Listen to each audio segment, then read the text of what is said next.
শুভ সকাল বন্ধুরা, দেখো সকাল সকাল পাস্তা বানিয়ে নিয়েছি। এই দেখো এক কড়াই পাস্তা বানিয়েছি, কেননা আজকে সকালবেলায় রুটি খেতে ইচ্ছা হচ্ছে না, তাই জন্য ভাবলাম যে একটু পাস্তা করে। আর আমাদের বাড়িতে তো জানো সবসময় চিকেন লাভার যে কত আছে, চিকেন খেতে আমরা সব থেকে বেশি ভালোবাসি, তাই জন্য চিকেন পাস্তা করে নিয়েছি।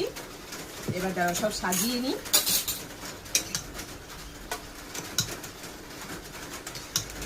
হচ্ছে একটু ওই বাবা পেঁয়াজ কাটা হয়নি, কাঁচা পেঁয়াজ, দাঁড়া কাঁচা পেঁয়াজ কেটে নিই।